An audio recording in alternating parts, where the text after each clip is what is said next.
Welcome back to Too Much Future, where we play the Fallout games. We're playing Fallout 2, and on this episode, we are going to Reno. The biggest little town in the world. Is it in the world? That's a real question. The United States, the country. I don't know. I don't know. Hold on. Reno, the biggest little city in the world. Wow, so in New Reno, the sign is there, and the sign's pretty accurate. Looking at these photographs, it kind of looks right. Yeah, no, it's one of those. The way that the Fallout games map onto like real places is always very interesting to me. I think precisely because so much of, I think maybe with the exception of 3 or 4, so much of like what we're seeing in what we saw in the first game and this one, these are ostensibly real places, but there's like nothing remarkable about them, right? So when you do see this sign, it feels all the more special or interesting or unique. Yeah, I mean, it is something where, I think you've pointed out before, like what Klamath is a place. But yeah, there are very few things that we can like attach a good old real world meaning onto. Just in general, right? Like I don't know about Reading. You know what I mean? Like that doesn't mean anything to me. Shady Sands, that doesn't mean anything to me. But Reno, that means something to me. Yeah, what'd you do in this whole episode? I feel like this is going to be, I mean, maybe we can say big thoughts first, but I think our experiences of this are probably extremely different. Maybe. If I had to wager, if I had to put a guess on it. My experience was not particularly good. I will say that up front. Is like I did not like New Reno. Lay it out. Lay it on me. I think New Reno is maybe where I have felt kind of the tension between my own nostalgia for Fallout 2 and sort of the actual experience of playing Fallout 2 today the most strongly. By which I mean, well, I'll start today, right? My biggest problem with New Reno, as a space, as a place in this game, is that it is a place that does not make any sense at all unless you think like you are playing a video game. Okay. Does that sort of make sense? I mean, I think it makes sense to me because I just played it, but perhaps for the viewer listener at home. Yes, I just want to make sure that you're following me so far. Yeah. I can immediately put in my head like 5 or 6 different things where that makes sense, but I want to hear your version. So, the my memory of New Reno, and this is also important, I think, to make clear. New Reno is the anticipation of New Vegas. Like that seems very obvious and on the nose, but like it's straight up like New Vegas takes kind of the core conceit of New Reno and builds a game around it. Whereas New Reno is its own sort of thing aside from the main plot of this game. And what was fascinating to me back when I was a youngin' playing this game, like what made this feel cool and good was that it is very complex. There are 4 crime families essentially that run New Reno. And all of like 4 factions, none of them like each other. And none of them really like you. They have no reason to like you. And the experience of playing New Reno is about seeing how all of these pieces are put together and then just sort of like sticking your finger into like this particular gear and making it stop turning and seeing what else happens, right? Who hates you now? How do they hate you? What content have you blocked off from yourself? So on and so forth. And it makes the space feel very interesting and in sort of like my childhood memory, right? This felt very dynamic and sort of systemic in a way that was unique at the time.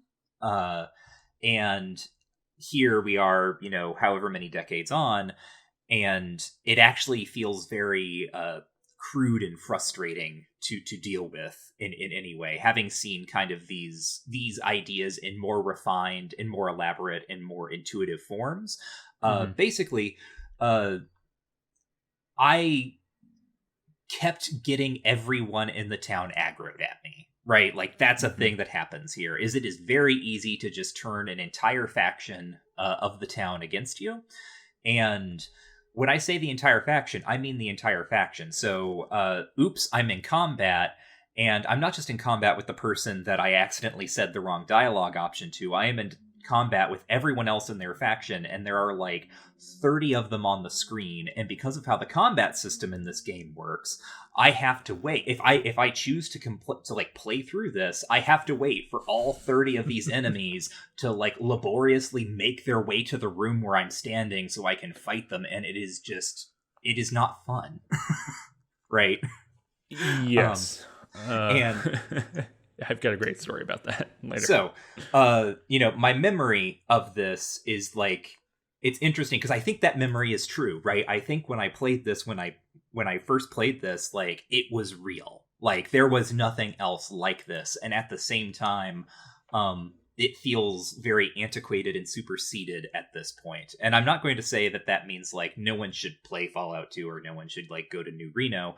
But it's an interesting tension between kind of how we remember games and then how games actually are and how we continue to experience them. So, well, what I thought that is interesting. When you asked the initial question, right, of kind of doesn't make sense with the rest of the game, I immediately went to like the things that we culturally laud Fallout 2 for, right? So this kind of sense of coherence of the world. There's caravans, there's a big enemy faction that we don't really know too much about right now. There's super mutants and their kind of backstory and how we see them. There's the Master's legacy. There's all that kind of stuff, right? And there's this sense of Fallout 2, like in the culture of games, right? That Fallout 2 is like more mature or more complex or more willing to go to interesting places where the Bethesda games that followed just are not willing to do that. And I think that New Reno is like, when I think you either you just said this or you said this over Discord the other day. I'm conflating like two moments where we're talking about the same thing, but the like New Reno is like the thing we think of when we think of Fallout 2. And yes. And what's interesting about that is for me is that like on one hand it's weird that we do that because it really doesn't fit into the rest of the world at all. Like it's not being attacked by raiders in any way. There's no sense that it's like threatened by anyone else other than NCR and Vault City, which we get some kind of story about. It doesn't have walls around it. It's not protected in any significant way. Like it feels like a city from our world that just happens to be in the wasteland, which like doesn't make any sense, right? Like it's incoherent with the state of the world as we are told about it. Right. And I think one of the things I didn't mention, but just sort of like from a narrative design perspective, one of the biggest problems with, and this is what I mean when I say like this area only makes sense if you're thinking like a gamer, there's no inciting incident here. None. Like it is impossible to figure out what the hell you're supposed to do when you get here, which is kind of wild. It doesn't have like any kind of narrative or plot flow to it, which is really weird. So there's that there, it's kind of, it's what people I think a lot of the time think about when they think of Fallout 2, which is weird on one hand, but it makes a lot of sense on the other hand, because this is such a doubling down of all of the tendencies of the game so far. So one, like faction complexity, right? There's people and their emotions and their stances toward you that you have to be aware of and kind of manipulate here. And it can get pretty complicated, actually. It's gritty and gross, right? So it's all about drug use and drug production. There are sex workers and pimps everywhere. There is a porn studio that you can go be a part of. You can sleep with someone's wife or the mobster's wife. I actually had to do that in order to move the plot along. So there's so it's all of the like quote unquote mature stuff that is in Fallout that really weirdly enough, right, it's not interesting to me. Like that content on its own is not like what it stands in for maturity here to me. Looking back, and I'm sure when I played this game the first time, I was like, the pornography studio. It's naughty. But right now, looking at that as an adult, I just think, good God, like it's silly. It's a cartoon. It's a cartoon of like what these things are outside of the world. And I think that's what's been so striking to me up through this point about Fallout humor in a general sense. I know we talk about this a lot, but really it is such a huge keystone because so often, right, I've spent years saying and being told, right, that Fallout 2 succeeds somehow in this thing, but it's cartoonish, it's goofy, it is like legitimately goofy, and it is hard to tell, I think, is it purposefully goofy or is it so serious that it turns into goofiness? There's some real The Room kind of stuff going on here with some of these plot threads. But I don't ever hear people enjoying it ironically, right? Like, I don't ever hear anyone be like, oh yeah, Fallout 2, it's so silly. I hear it being like a full-throated satire, right? So yeah, I was going to say, our memory of this game ascribes to it a kind of weight that I don't think the game as experienced actually holds. Yeah, that's a really great way to put it. Yeah, all right. Well, you had a bad time. Tell me about your bad time. Well, my bad time started early. Started before I even got to New Reno. Oh, no. So I had a random encounter. It was a group of caravanners being attacked by fire geckos. Oh, so you have experienced the fire gecko. Yes, I have now experienced the fire geckos. The encounter starts in the way that all encounters start, where kind of senselessly you spawn in the precise middle of the map with all of the enemies around you. Rather than actually encountering them, you just appear in their midst. But in this case, it was me and my party, to catch up. My party at this point consists of Vic, Sulik, Lenny, and Cassidy, and my player character, Twellinor. We're with the caravanners, and then here's this like group of fire geckos. All right, I think, between me and the caravanners, I can take out these fire geckos. Well, what I didn't count on is Sulik missing and hitting one of the caravanners. Oh, no. So then the caravanners start attacking my party in addition to the fire geckos attacking my party. And you know what happened? You had to kill all those caravanners? No, I ran away, but I ran away. As I was running away, Sulik died. Oh, no. Well, that's what you get for shooting a caravaner. Yeah, and then Cassidy died. Oh, that's bad too. Yep. You had a long way to run, it sounds like. They exploded. They got like mowed down by the caravanners and toasted by the geckos simultaneously, and I did not get them out. So they're gone. The dying to fire gecko animation, pretty cool though, huh? It is cool. Like, it's very gruesome, but someone put work into that. They really did, yeah. I salute them. So I escape, having lost two of my large sons. Yeah. And then I have the anticlimax of a couple of more random encounters. I encountered the Bridge Keeper. Right. Yeah, I exploded him with my facts and logic. Of course you did. Yeah, the final question he asked me was like, a character with like such and such a strength stat, how much could they carry if they had the strong back perk? And my response was like, well, how many levels of the strong back perk do they have? And then the Bridge Keeper exploded in gore. You outthought him. And then I met one of the Morton brothers, who tracked me down, and I killed him and his crew. And then I got to New Reno.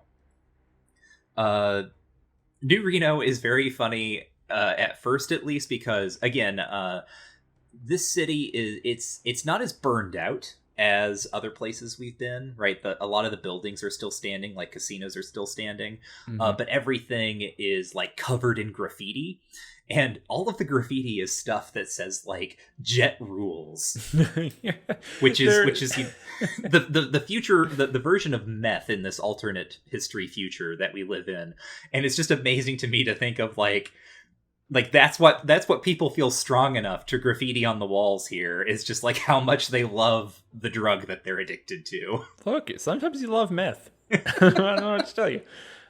Yeah, there's some really good graffiti. One is just sex, sex, sex, which I think is very funny. That's some of the most like realistic graffiti I've ever seen. One says "Class of 13 rules," which is such a specific and weird thing to put on there. Yeah, there's some really good graffiti. Yeah.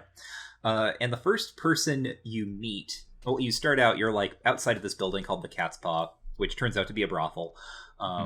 But as you like walk into New Reno, there's a character standing off to the side who like calls you over with a little overhead bark. He's like, "Hey, I want to talk to you." And you talk to him, and his name is Jules, and he is a drug dealer, and he's a type of character we've talked about before. He's the exposition NPC that you meet at the very beginning here. And he told Twellinor, at least, everything that I could pay him to tell me about New Reno, because he charges you.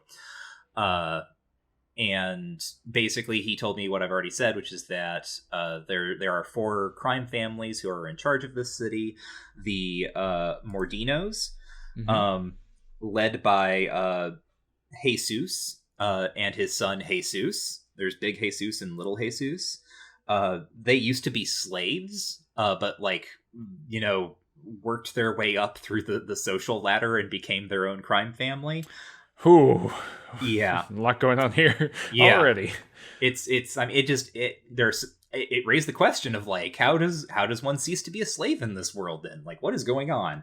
Anyhow, they run the Desperado. Have you thought about that? Maybe this is your doing with Metzger. So no, this is all my fault. Up in the corner of the screen, Jesus will remember this.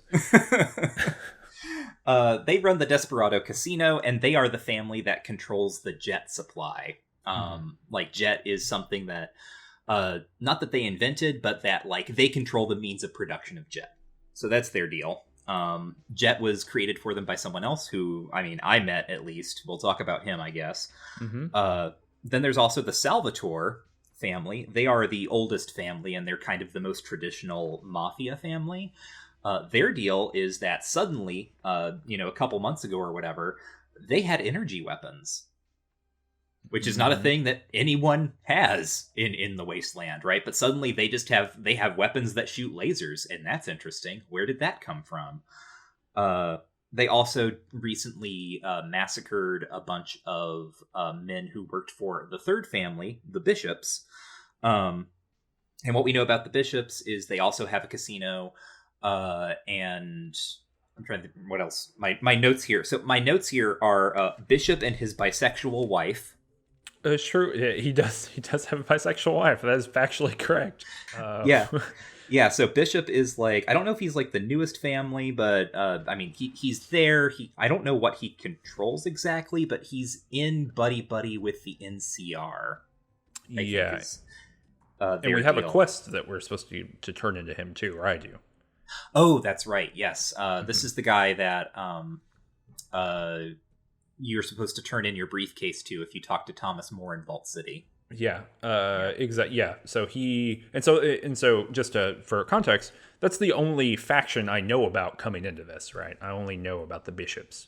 And I mean, also, like, technically you don't know that they're a faction, right? Because Moore just tells you, oh, give this to my friend in New Reno, Mr. Bishop. And then you show up, and this guy who was like ranting about the evils of slavery and all this stuff,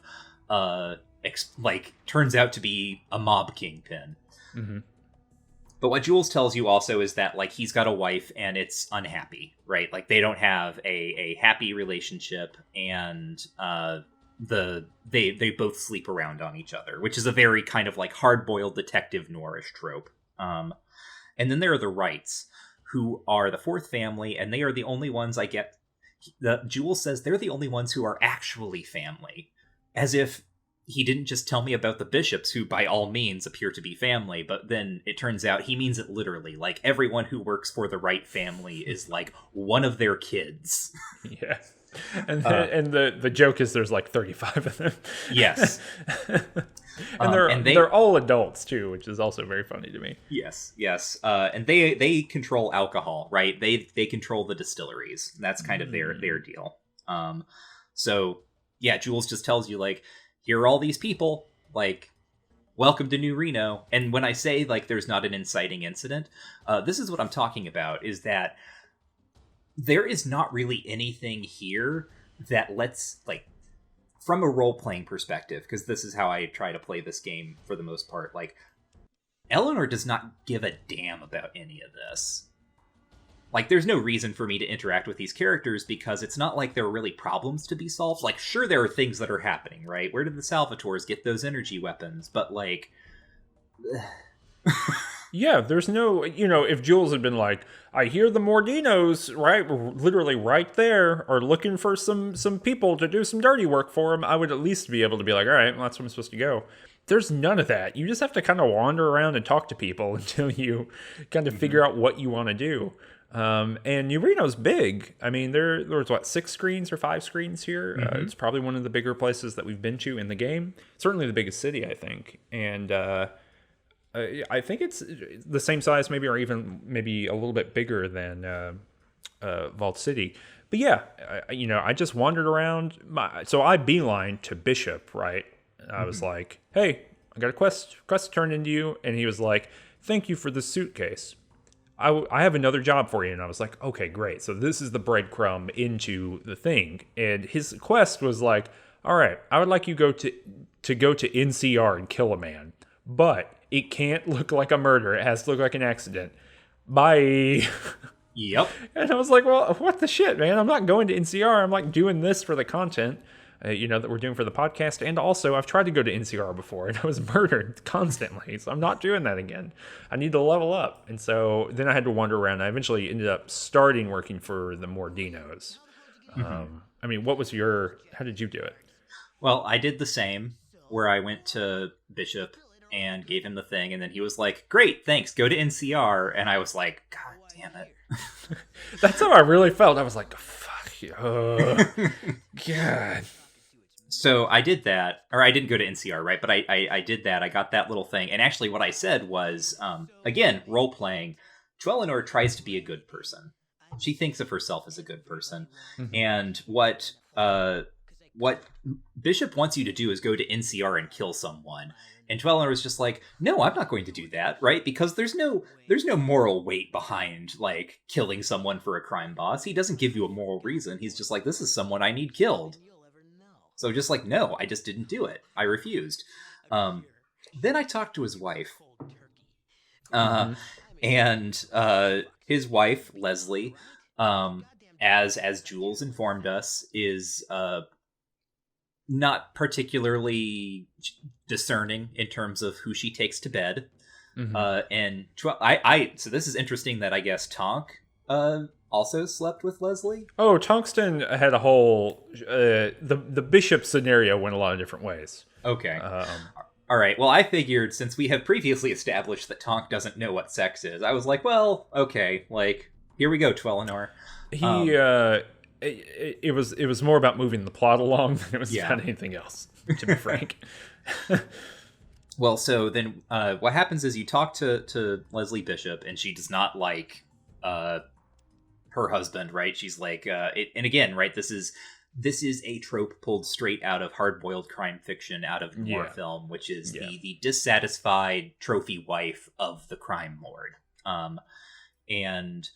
I could say nice things to her, and sort of like she invited me to her room for drinks, and like she and her husband have separate bedrooms, right? This is also a very much a hard-boiled kind of thing. That in this world of hard Scrabble life, like they live in luxury and have 2 different bedrooms. So Twelinor and Leslie Bishop made love, and you can do pillow talk with her, and you can learn that, well, you can say to her, like, you seem more educated than other people around here, or something along those lines. And she doesn't really want to open up about her past, but she basically, like, her response is like, well, everyone around here is an idiot, so, like, you're not really saying much. And then one of my potential responses was, how do I get an education, Leslie? I have an intelligence of 10. How do I get smarter? Right? But she wouldn't tell me, like, where she was from or anything, but I could sort of suggest that she could leave her husband. She didn't go for it, though, right? She was basically like, like, yeah, sure, I could, and then what would I do? Like, would I be, like, I'd be out on the streets turning tricks, right? Like, like, what do I do if it's not this? And then she fell asleep. Then I robbed her. When she falls asleep, did you get the pop-up that said why she fell asleep? Maybe not. I got a dialogue, so I was able to talk to her to ask her one question, and then she fell asleep. And then in the dialogue box, it said, you get the sense that if you had perhaps been more skillful, you would have been able to ask her more questions. I did get exact that thing it said, but it's pretty close. I did get that, and it's weird, right? Like, basically, like, what this is game-wise is that it's like a little conversation tree, and I know if you go through it in the right way, you can convince her to, like, leave her husband and go off and do something else with her life. And I guess that's how the game is trying to tell you that there was another way that could have turned out. But then, as I was trying to leave her bedroom, you have to leave her bedroom, you have to walk through her husband's office. Correct, you do.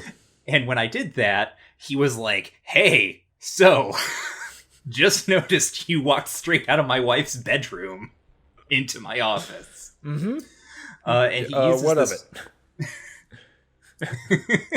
he uses this to blackmail you into, because I had refused his job earlier. And again, I actually like this, right? Because it's tropey. It is hard-boiled crime fiction, but it works. He uses this to blackmail you into doing his job, in the NCR, right? Going and assassinating this guy. And if you refuse, then he and everyone around him aggroes you, and this entire faction is now hostile to you forever. So I reloaded, and I was like, yes, sure, like, I will take your job. So, one way in which that actually worked out, right? One way in which I feel like the design here sort of worked. Then I was like, well, what do I do now? And then I also went to the Mordinos, the first quest, well, the first thing I did is I talked to little Jesus, who is downstairs in the casino, and I made him angry. Hold on, can I talk about the bishops really quick? Oh, okay, go ahead. sorry, before we get to the Mordinos. So the bishops, I ended up doing like midway through, but I think it's probably just better to get out of the way because there was really nothing else I did for them. So I go, I talked to him, I'm trying to figure stuff out. I notice when I talked to him the first time that like all the bedrooms have safes in them, right? So I was like, okay, cool. Like there's gonna be weapons in there. There's gonna be good stuff, whatever. I leave and talk to his daughter because she keeps getting a bark over her head. It's like, hey, talk to me. She tries to blackmail Tungsten into sleeping with her. He refuses. He says, no, I refuse to do so. Immediately goes to Bishop's wife, has a long conversation with her, and then ends up sleeping with her. I think for Tungsten, there's the Bukowski quote where he says, sex is what you do when you can't sleep. And for Tungsten, sex is what you do when you can't move the plot along. When you don't know what to do. And so goes in there, does that, and basically is using that in order to go and rob the safe. So robs her safe, and then robs the one in Bishop's bedroom, which has a holotape on it and a map.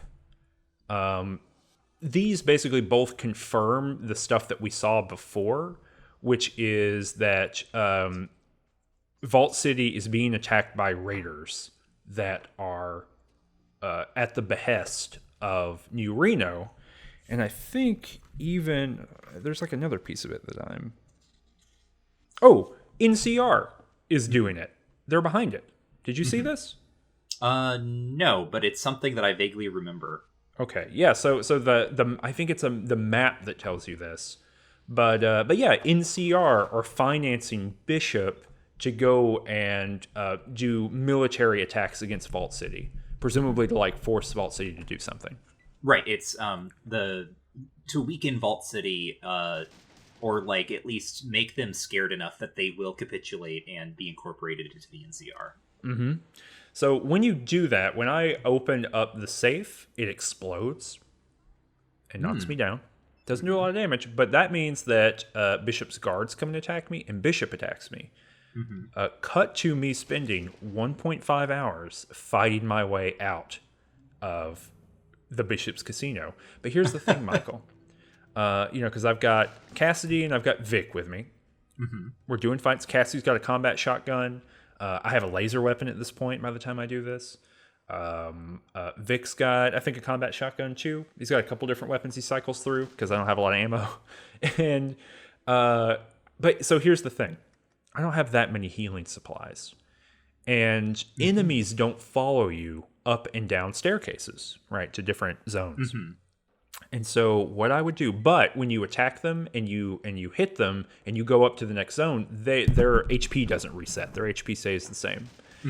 And so cue that 1.5 hours, I go downstairs. I do 1 or 2 rounds of combat where we shoot people once or twice. I go back up. I go into my Pip-Boy. I hit the button that says rest until party healed. I wait 2.5 weeks. Of in-game time, just hanging out on the 3rd floor, just living my life, doing whatever. I go back downstairs. I shoot 2 more guys. I go back upstairs. I wait 1.5 weeks, 2 weeks, and so like by the time I'm done, I think 2 full in-game months have passed. I get the our village is dying thing screen. I get that in the middle of it. Keep doing it. So I fight all the people on the 2nd floor. I fight all the people on the 1st floor. The 1st floor takes forever. I end up fighting a bunch of casino patrons just the siege just because. of Bishop's Casino. And here's the wild part about it too. So we had, I still have the critical failures, which y'all, please, if you play this game on your own, don't do this. This is like the worst decision I've ever made. It's made my life so much harder. But so what'll happen is it'll just be like someone fires a gun. There's a 50-50 shot they lose all their ammo, and now they're just melee only.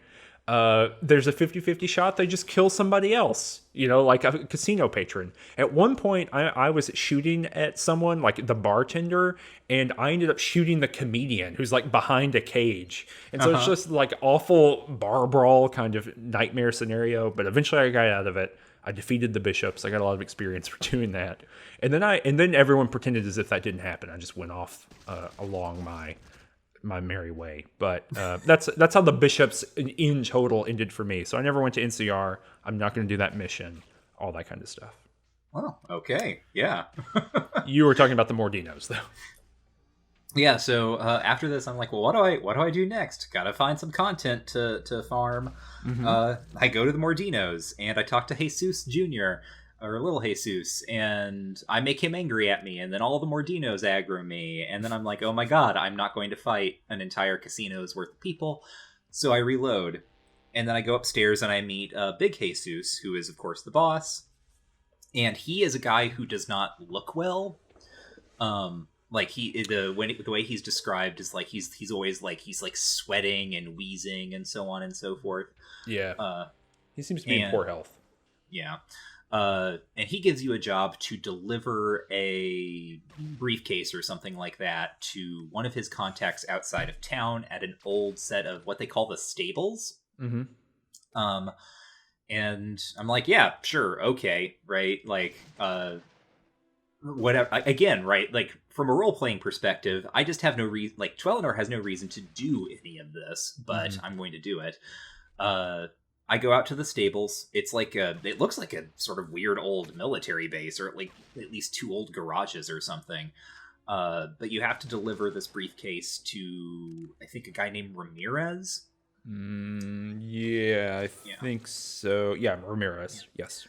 Yes. So then you go into the stables, and it turns out these are stables for slaves. Oh yeah. Mm-hmm. Yeah, this is somehow we just keep getting worse and worse. Like, I mean, slavery, universal evil to begin with, but this is like some truly like through the looking glass shit. It's awful. Yeah. So it turns out this is the lab where Jet is being produced. And how it is, well, I learned how it was produced, but it is being tested on slaves, right? To make sure that the batches are good or that the strength is right or whatever. So there's just a bunch of slaves here who are being experimented on with this highly addictive drug. And I deliver the briefcase, and that's kind of it. Then you can go back to the Mordinos, except there's also like a stairway or a ladder going down underneath this, and if you go down there, you end up in a little cleaner lab environment, and you meet a fellow named Myron. Did you meet Myron? I did. This whole little place was weird for me because, you know, Tungsten has a massive science skill. Like, it's really high.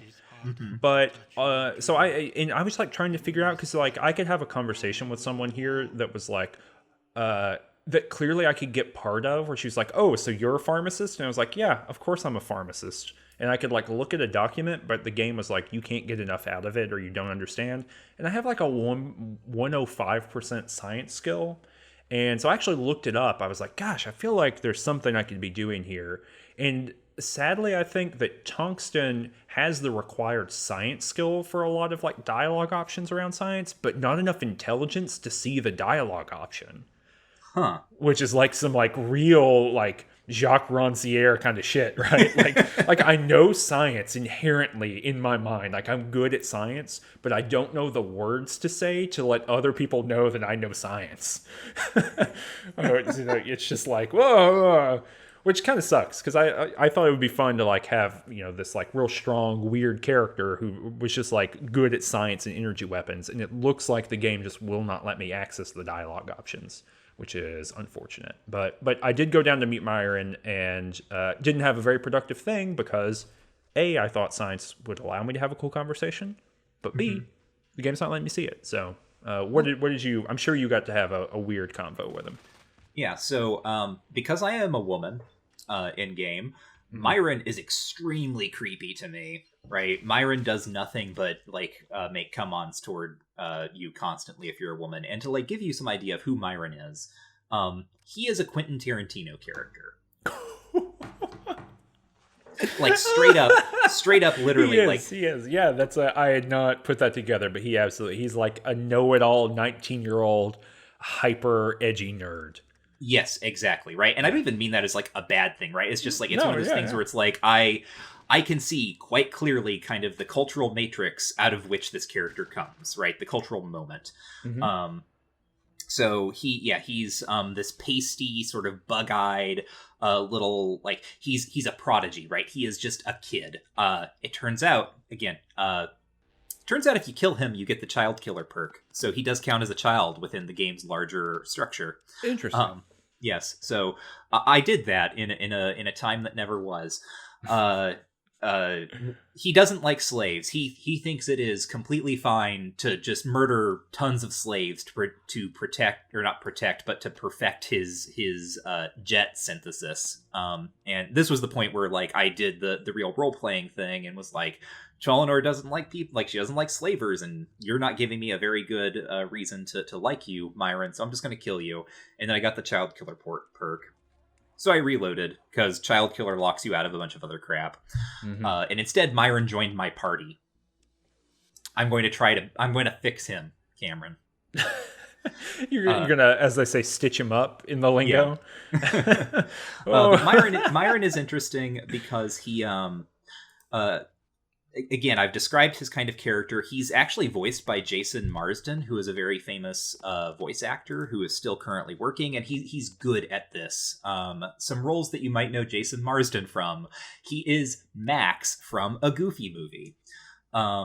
He is the voice of the cat, Thackeray Binks, in Hocus Pocus. he was, oh gosh, I looked this up at one point because I was like trying to think of all the things that I have heard him in. But he's good at this voice. Yes. Is what you're telling me. That voice is basically his. Yes. He did Haku in the English dub for the Miyazaki film Spirited Away. And he also did the voice of Tasselhoff Burfoot in a Dragonlance animated film.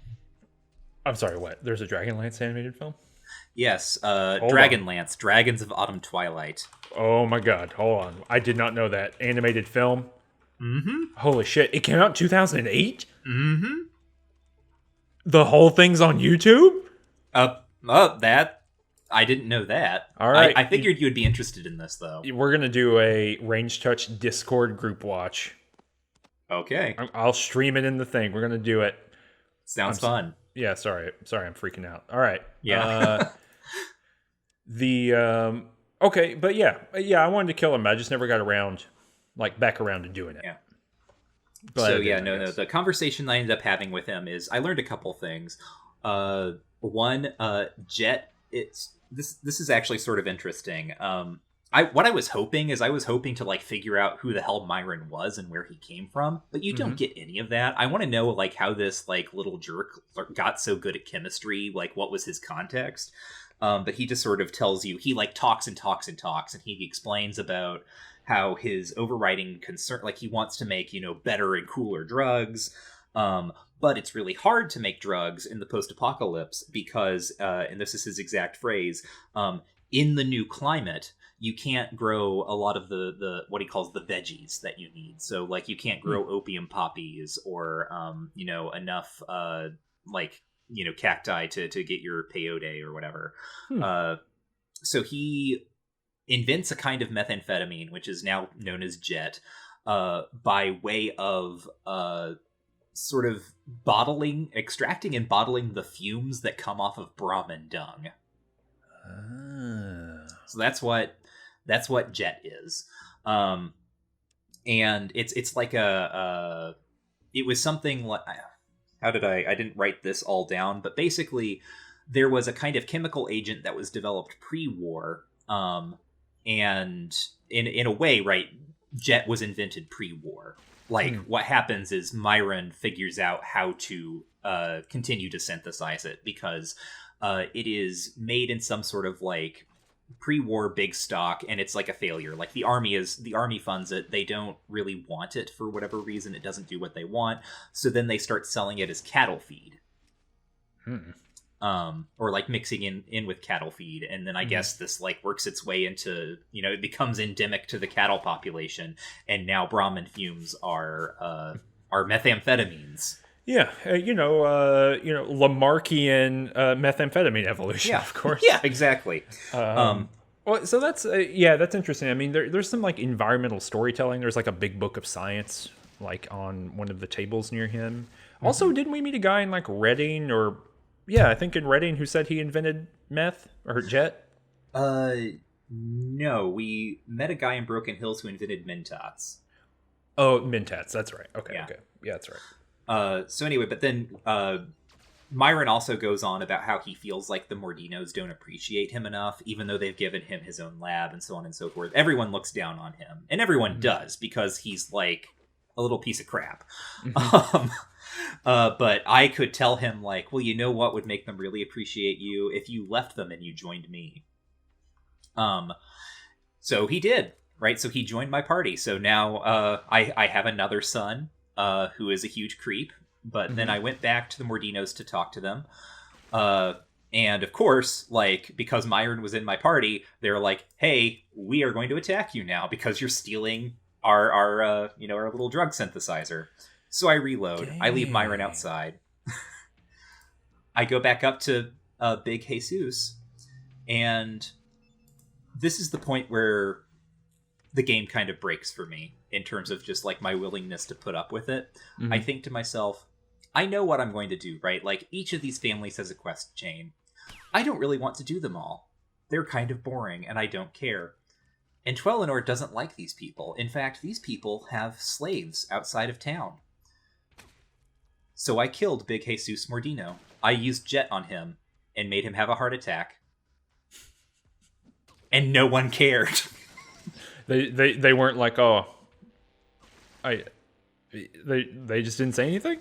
No one cares. Like, you can go up into his room, you can pull Jet out of your inventory, you can use it on him, and he like starts like wheezing and huffing, and he's like, oh, my heart, and then he just dies. And like, he has guards in the room with him. They don't care. No one downstairs cares. And so that is how the Mordinos leave the picture. Except little Jesus is still around. Don't worry, I take care of him later. And so after this, I decided to go see what was up with the Salvatores. Yeah, that is basically, I think I did one more quest for them, for the Mordinos. Yeah. Oh, you got to shake down the porn studio brothers. Oh, that's right. And I didn't do this. I did go to the porn studio just to like go there. But how did that work out for you? Oh, it was easy. I said, "Hey guys, what's going on?" And they said, "Oh, here's all your money." And part of the reason they did that is did you do the boxing quest? No, I didn't. I don't have, like, Eleanor has like 4 strength, so I just knew that wasn't going to go well for her. And but anyway, so it's like, hey, you want to do some boxing? I say, yeah, I want to do some boxing. But here's the interesting thing. So, melee attacks happen in Fallout. Do you know that? Did you know that melee attacks occur? Yeah, I was sort of aware, yeah. Okay, so melee attacks occur. And they cost very little action, or very few action points. And so more than one happens per turn. I have a perk that makes people's have critical failures, basically, including myself. If you have a critical failure in the boxing ring and lose your turn, that's the same as being knocked out. So all of my boxing matches, I won. I didn't lose a single one. I just ran to the corner and then ended my turn repeatedly. Every big, bad, muscly dude would come up to me, and they would swing, and they would miss me, and they would swing again, and they would hit themselves in the face so hard that they knocked themselves out. They lost their turn, and I won the boxing match. And that's how I won every single one of them. So I won a bunch of money. I was able to become, my name was Hammerhand. You get to choose your nickname. My name was Hammerhand. And even better about it is that now everyone knows who I am. So I got like a in the same way that Child Killer is like one of those reputation perks. I got a reputation perk for being a really cool boxer. And so people have barks that are unique about it, where they'll be like, "Hey, Hammerhand, you did it! I won a lot of money on you," and things like that. So like that's fun. But because I was Hammerhand, when I went to shake those guys down, they were like, "Oh yeah, you're Hammerhand. You're gonna beat the hell out of us. Here's your money." But then I did that, and then I got a quest from the Mordinos to kill Salvatore. Or Salvatore, whatever they are. Is that where you went next? I mean, I didn't get the quest, but I was just like, well, that family is next, so let's go check them out. And I went and I talked to them. They have like a club. Yeah, they do. It's like real. It's like classy. Yes, and again, like they're the old style like mob family, I guess. So you go upstairs. There's a guy named Mason who's like Salvatore's guard, and he's like a huge jerk to you. But you can like even though I didn't have the quest, I could be like, I have information about one of the other families, and that let me in. I'm not sure what information I was claiming I had, or if that's just like a lie you can tell. But then Mason lets you in, and you can talk to Salvatore, who's like a very old man who's using an oxygen tank. And he knew my name? Did this conversation happen with Tungsten? Yeah, he did know my name, but that kind of made more sense for me. Oh, okay. Well, yeah, I was running around and doing all kinds of stuff, so. Yeah. No, it's interesting. You can talk to him, and he's, you sort of have a conversation with him, and he says, PC name or whatever. He makes a comment to you, and you can respond like, wait a minute, like, I didn't tell you my name. How do you know my name? And he's like very mysterious and doesn't tell you why. And I never learned why. We'll get to why exactly later, but he offers me a job, which is find a guy who not owes him money, but it was a guy who, like, I think cheated in his casino or something and got a bunch of money. His name is like Pretty Boy Lloyd. It's Pretty Boy Lloyd. Yeah, this quest really threw me for it. I mean, you can find out that he's basically a card shark. Yes, and, exactly. And he quote unquote stole $1,000. Right. He stole in the sense that he is, like, very good at playing cards in a way that the casino owner doesn't like. So yeah, I went out and I tracked him down. He's in the basement of the Mordino casino. Which Yep. It's just like I just had to look around for him, and I found him down there. And he tells you that he doesn't have the money because he hid it. And where he hid it is a place called Golgotha, which is, if you never went to Bible school, like that is the name of the area where Christ was crucified, along with other folks. But, like, that's the big one, right? That was the big person who got hung on the cross. There was Golgotha. And the phrasing of that, there's like a lot of places where people got hung on the cross, but the famous guy, that one. I mean, like, to be fair, right? Like, that's what the Romans were doing. Yeah, you're not wrong. But, it's like, well, I know a lot of, like, thieves and petty other criminals that got hung on a cross there, but the big guy, yeah, the famous person. I didn't get any sort of, like, lore justification for why this place exists, although I guess it must be like New Reno's graveyard, but it is like the most metal as hell graveyard, because it is just it's a like crossroads out in the desert where all of the, like, roads have been broken up such that only the intersection remains in the perfect proportional shape of a massive crucifix. And then there are a bunch of graves and, like, bodies on pikes just everywhere. And I forced Lloyd to, like, I forced Lloyd to come out with me there. And again, you can imagine kind of like the anticipation here of New Vegas and the opening scene there where you are taken out into the desert and shot. Yeah. Right. So what I did is I had Lloyd find, like, he had hid the money out here. I had him, he, like, told me, like, oh, it's in this grave. And I had the choice of whether, so I could have gone out here myself, I think. And I could have let him go. I forced him to come with me. And then I forced him to point out the grave, and then I told him to start digging.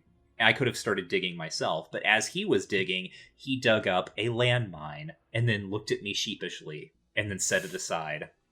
And I was like, yeah, Lloyd, that's right. So he digs up the grave, and there's like a little hatch down there where he's kept his money. And I tell him to go in there because, again, like, he's established that he traps these things. So I make him go down in there, and then while he's in there, I throw the landmine in after him, and then he dies. I explode him that way. I did it mostly because, like, I wanted to see if it would work, and it did. Well, now you know. Yeah. So then I went down into his little hatch, and I got his stash. I got the money, and I brought that back to Salvatore. This is where things go bad for me and Salvatore. So if you have a different version of this story, I'd like to hear it. Yeah, so I went to do... so I already have the quest to kill Salvatore, right? But I go over to Salvatore, I start trying to do stuff. He gives me the pretty boy Floyd. Not Floyd, that's the real one. Lloyd. I go down to the thing. I also run around looking for him. I find him in the casino. What you did not mention is that he's behind a locked door. Oh, that's right. Tungsten does not have the ability to pick a lock, though he tried very hard. So I bought explosives to put in front of the door to blow it up. Did not work. And so Faze and I probably spent 15, 20 minutes trying to figure this out and do it. I got stuck. My allies were following me behind, like, down this, it's like a one person pathway. So I couldn't backtrack, and so I had to, like, manually make them move the whole way back. So this whole thing, very stressful. So yeah, I was like, well, I'd already got the Salvatore quest. I'll just kill Salvatore. I rolled up in there, closed the door behind Salvatore, or between me and Salvatore, and then shot him to death, and then fought all of his dudes up and down. Very similar scenario to the bishops, but far fewer people. What is interesting, though, is that in your local area, right, even people who are not in combat are like quote unquote in combat, so they're doing their actions in the combat rotation, and sometimes it'll just be like the game uses the language of prostitute, but it'll just say like prostitute uses jet. Yes. Like not related to combat at all. Just doing jet in the turn order appropriately. And I thought that was It's fun. interesting how VATS just like once it gets activated, it like explodes outward and just everyone gets caught in it. Yeah, and it's like when I guess it's like when you're seeing the world moment by moment, turn by turn, the universe in D&D terms is being cut up into 6-second long fractions. So someone using jet is a part of that fractional system. So I thought that was quite fun. But I did that. Got Tungsten finally has a laser weapon, which he's been preparing for his entire life. Yeah, and it does about the same amount of damage as his thing because it's just a laser pistol. But he's waiting on a rifle. He's gonna have a rifle at some point, and that'll be good. Mm-hmm. But that's so I killed him. Went and turned it into the Mordinos, and the Mordinos were like, "Thank you for doing that." And then they were like, "Please leave now." And I did. So what'd you do with Salvatore? So I come back, and I talk with Mason outside of the office. This may have been my mistake, because for whatever reason, I just assumed that I wouldn't, because of the way the game had kind of treated me in this area before, I just assumed I wouldn't be able to walk straight into Salvatore's office. So I talked with Mason to let me into the office. I have no option to interact with him in a good way. I just cannot, for whatever reason, this character is written such that, or his opinion of me is so low that if I talk to him, anything I say pisses him off and he attacks me. And all of his guards attack me. And so I killed them. Mm-hmm. I killed them. And then I killed Salvatore because he freaks out, right? Once I start killing his guards, even though his guards are the ones who hostiled me, he's running around and he just runs into the corner and just keeps running because he can't escape. So I killed him. The end. And that's the end of the Salvatores, right? And that leaves one family, which are the Wrights. So here is where I did the bishop stuff. Mm-hmm. And then I went to the Wrights, so same spot. Mm-hmm. The Wrights actually weren't that complicated for me. I thought that was actually pretty done because I was because the right question here is the right question. Basically, Richard Wright, which these people are white people, by the way. Richard Wright. I'm not sure. I don't know if they knew what they were doing when they named him, but maybe they did. Maybe they didn't know that. Yeah, the name Richard Wright. Richard Wright, very famous black American novelist. Yes, hugely important and famous. And so, just for if people don't know, so it's really weird to see the name show up here. Mm-hmm. But yeah, so you can find out how he died. I got the sense there was perhaps a more complicated way of dealing with this, but they gave me a list of names, and I went and talked to all those names, and one of them is Jesus Mordino, little Jesus Mordino. One of them is a guy who runs a chem store. One of them was Jules, who did the thing, and another one was a jet dealer. Basically, Richard Wright dies of a jet overdose, and they wanted to figure out why. And I talked to all those people, and I didn't really come up with a good answer. They all kind of point fingers at one another, and so I just said, it was the guy who owns the chem store. He was really rude to me, and I was like, yeah, might as well be you. Sorry. Yeah. So how this worked out for me was this. I think if you. There is an actual mystery to be solved here, right? There is an actual person who did it, and I think it's actually Salvatore. I'm not sure, but how Richard Wright, who is the son of Orville Wright, And if there was one thing that suggests to me that maybe like they did know what they were doing when they named Richard, is that they named the other guy Orville. So they were just like, who are famous people with the last name Wright? So Orville, tasks you with figuring out how his son died. His son died after taking some jet. And you can find out, this is all like memory, right? This is not actually how the game actually worked for me. The jet that Richard got was tainted, and I think it was possibly tainted by Salvatore, who did this as an intentional hit. I just said Jesus Mordino did it because I had already killed his father, and I wanted to get rid of the rest of them. Now, here's where this also gets interesting. The Wrights have a big sort of still operation where they're making their alcohol. Cameron, did you go in here? No. Well, you go into their still operation. You know who's running those stills? Oh, God. Are there slaves in there? There are slaves in there, Cameron. Damn it. Mm-hmm. Fallout. So, here's another little fun thing here. Outside of the Wrights' sort of like compound, there are the children, right? The children of the family are running around and playing. You can do a couple of things here. You go up and you talk to them, and they're like, "Oh wow, cool!" If you have like a pistol in your inventory, they're like, "Oh wow, cool! You've got a neat gun," you can sort of like you can be friendly with the kids and lean down and be like, "Yeah, sure, this is a gun. Do you want to play with it?" Oh no. Yeah. And they're playing a game that they call like metal insects, right? They're running around going, metal insects, metal insects. So you can ask them, like, what game are you playing? But what they want to do is they want to talk about the gun that you have. So I gave them a pistol. And they're like, awesome, thanks. And I know a place where we can get some bullets to put in it. Like, because it says specifically in the text, like when you give over the gun, it says like you are sure to remove the bullets before you hand them the pistol. And then the kid is just like immediately, oh, and I know where we can get some bullets. And then I had the option of saying like, well, you know what? Like, you know what would be really funny is if the next time you see your daddy, you pull that out and point it at his face and pull the trigger.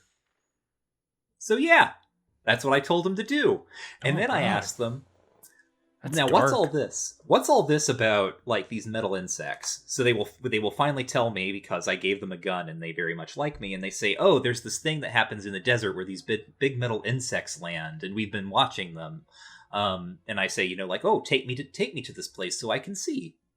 And they take you out into the middle of the desert, like, the screen goes dark and comes back. And you are hiding behind, like, a bunch of rocks or trash or something, and a vertibird lands. And two figures in that freaky power armor that we've been catching glimpses of come out and meet with some Salvatore guards. And they have, there's a whole bunch of boxes that the guards have. And they have you can just, you can walk around, right? And if you walk around, they'll see you and they'll start attacking you. But this is just like, you can just sit here and watch this happen. The guards, Salvatore's guards, are providing chems of some sort to these folks who are Enclave soldiers. And again, we're not specifically told that these are Enclave soldiers, but that's what they are. In exchange for energy weapons. And the Enclave also has like a Mr. Handy, like, because the Mordin or the Salvatore people are like, oh, let's move the chems onto your ship for you or whatever. And they're like, no, we'll take care of it. And then a Mr. Handy comes out and starts moving the cargo. It's nice, right? This is a nice little thing. I would say like the ways that this game hints at the Enclave's presence are generally pretty effective. And you can just watch this transaction go down, and when it's over, you get like 1,500 experience. That's very cool. And then, after a while, if you go back to the Wright compound, Wright has been accidentally killed by one of his children, and then all of his children have also shot each other. That's awful. That's that's truly bad. And that didn't happen to me. I said, I turned the thing in, and he said, awesome, Thank you. Also, did get the opportunity. He asked me where I was from, and I got the opportunity to monologue about being from Arroyo for a very long time. Oh, yes, I did Did do you do this that? too. That's very funny. Where you were just like, "Oh, yes, it was a beautiful place, idyllic, in fact, except for the possessed plants and Yeah. and the temporal trials full of giant man-eating insects. And have I told you about my ancestor, the Vault Dweller?" I thought that And then was you give really like good. you tell him the entire plot of Fallout 1. I think I got interrupted before I could do that. Oh, okay. But I have higher charisma or whatever, so I could go through the whole game. you're really able to do it, which is, I guess, a clever way of like summarizing the game so far if you've forgotten what you were up to.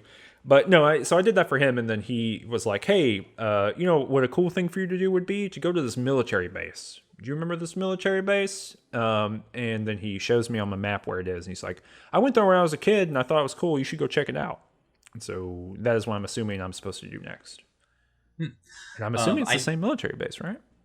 No, actually, it is a different military base. It's another little side area. Yep. Yeah. It is not the military base that we will want to be going, that we will want to go to. It's not the Mariposa military base from the it's not previous game? Mariposa, no. Yep. It's just another side area.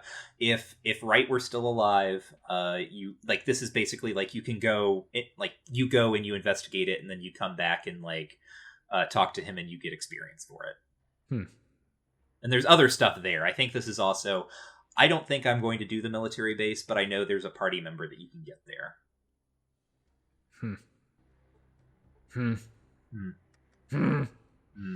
Well, is there anything else lingering that you did that we didn't talk about? Well, there was one quest from Broken Hills about the air purifier in the mine that I picked up. Yeah. I picked up from his name's like Rocket Man or something. Mm-hmm. Or Rispero, I don't. It's something like that. You get the part for the mine from him.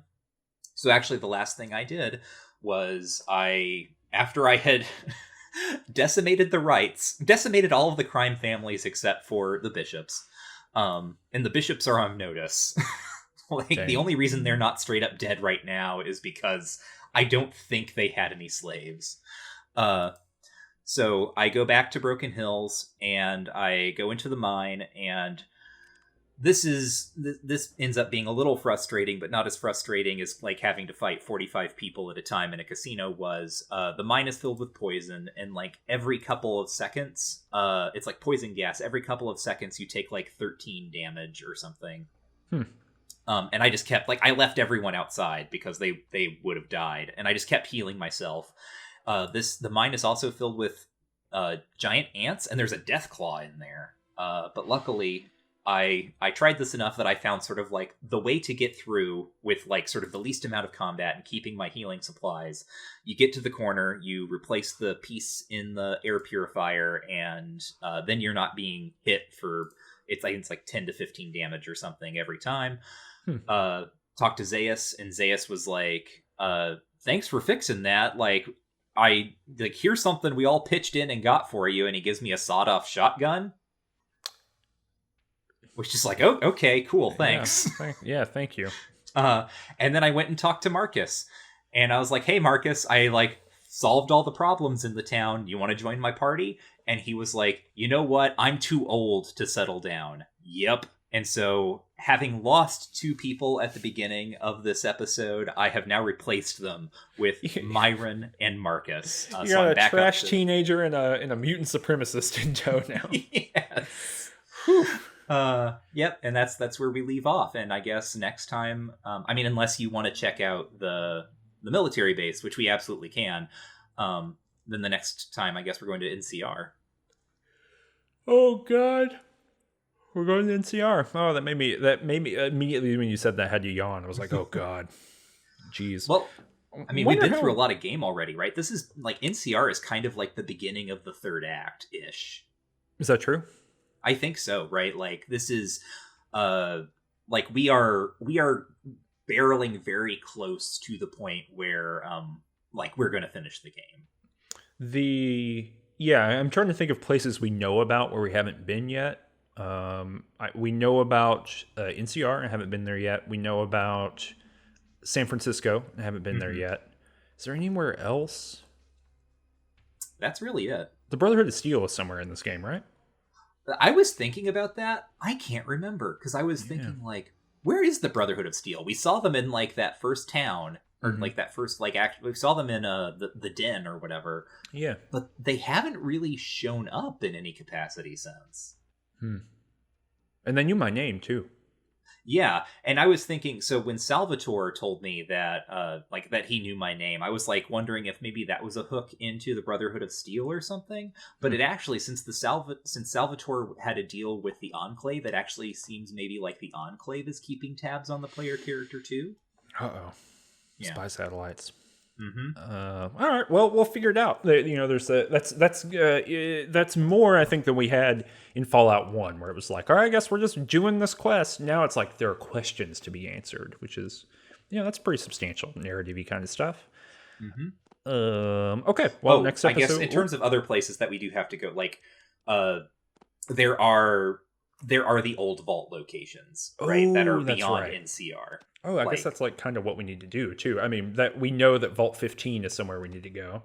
Right. You have to go through NCR basically to get to the things that are really going to initiate the end game here. Yeah, that's right. I forgot about that. I forgot about the Gek. We got to go get the Gek. Right. I mean, my village is already dead, so I'm not worried about it.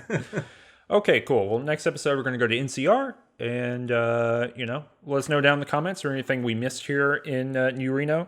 Hit that like button if you enjoyed this episode. Hit the subscribe button if you haven't already. And let other people know about the show. Send this to other people who you think might enjoy it. We don't spend any money on advertising, so word of mouth is really, really important and helpful for us. If you really enjoyed the show, you can go to patreon.com/rangetouch in order to support us. At $3 a month, you can get a podcast feed of the show if you don't want to watch it on YouTube. At $5 a month, you get access to a Let's Play that I'm doing, a Let's Play of Vice City. You can hear a monthly podcast with Danny and I and all kinds of other stuff too. So check that out. Go to patreon.com. And if you want to know everything else we're up to, you can go to twitter.com/rangedtouch. Michael, where can they find you on the internet? You can find me on twitter.com @WarrenIsDead. You can find me at C. Kunzelman. We'll be back in 2 weeks to talk about NCR. Woo! Until next time, war never changes, but Fallout sure does. Everything changed when the bombs fell, except for